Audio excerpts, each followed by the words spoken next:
Salam salam sama gars yi ñu ngi ziar ñëpp di bëggee ñëpp. Aujourd'hui coach Jim va vous faire le point sur la boutique ngeen xam lan ak lan du nekk lu muy signifier ma wax leen produit yi ñu am ngeen xam ko comme ça ku bëgg rek mën na commander ñu livrer la ko on livre partout au Sénégal et à Dakar. ok kon gars yi mi ngi noonu bii am ngeen 100% créatine monohydrate biotech. C'est la créatine, l'un des meilleurs au marché, vraiment. C'est très cool. Day faciliter, day yokk sa puissance, sa doole et ça facilite la rétention d'eau au niveau des muscles. Mën na mooy ndox ci oto. Bii am ngeen amino énergie. Lii pour énergie la day nekk trait d'union entre protéines yi ngay jël ak sa organisme. C'est-à-dire que soo soxlaa énergie moo la koy jox. Bii nag mooy My Mass bokk na ci masse yi gën ñi nga xam ne dañoo bëgg a jël prise de poids.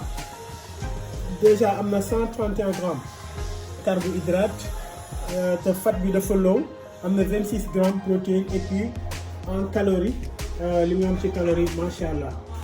Bii tamit c'est la même chose mooy My Mass bii da ngeen am BCA bii mooy BCA bu Muscle Tech di defar c'est très efficace et puis version pro bi la su fekkee dama soxla lépp lu énergie leucine isoleucine valine tout ça. Am na glutamine am na 5 grammes BCA am na électrolyte 899 milligrammes am na 1320 grammes yi nga def citrulline donc ça dit que c'est très efficace. Bii lañ gën a xam mooy sérieusement bu optimum nutritionnel bi nga xam ne c'est l'un des meilleurs du marché et am na teneur en calories bu très adéquat pour ñi nga xam dañu bëgg a jël prise de masse muy 1268 calories 50 grammes protéines et 556 grammes de carbohydrate.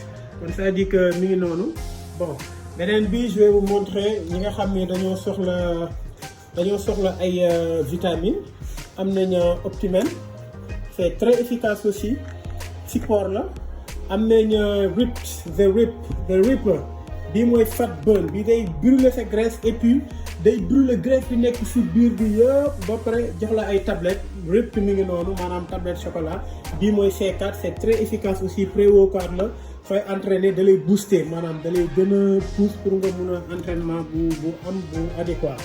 Bii mooy super fat burn pour ñi nga xam ne dañoo am problème de graisse ñu am graisse bu bëri super fat burn c'est très efficace biotech ñoo ko defar xam nga c'est l'un des meilleurs au marché aussi.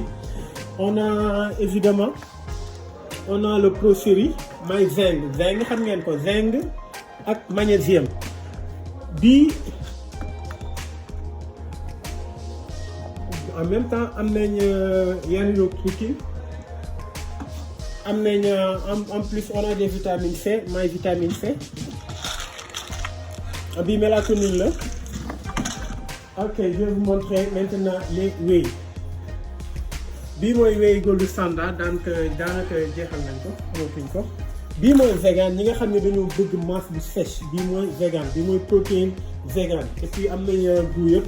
Bii mooy Isoway zéro 26 sachets rek lañ ko am et puis am nañ Iso professionnel bii c'est très efficace j'adore ça maanaam dañ ko prédigérer et puis dafa gaaw a assimiler say muscles bii ça s'assimile très rapidement.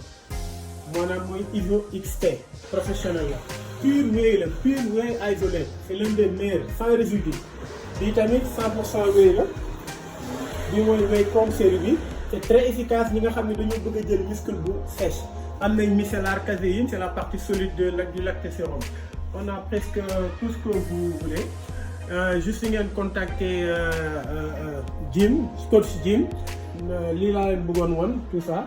On va aussi fii dañuy jaay aussi ay boissons énergétiques on a tout dit déjà c'est une commande qui doit partir si vous nous faites confiance franchement nañ leen wan lépp li nga xam ne moom ngeen soxla pour prise de masse gars yi comme ni nga leen ko waxee musculation ak complément alimentaire ñoo ànd gis ngeen lii yëpp nous livrons partout au Sénégal fépp foo ko bëgg rek ñu envoyé la incha allah ñu ngi ziar ñëpp di bëggee ñëpp wasalaam.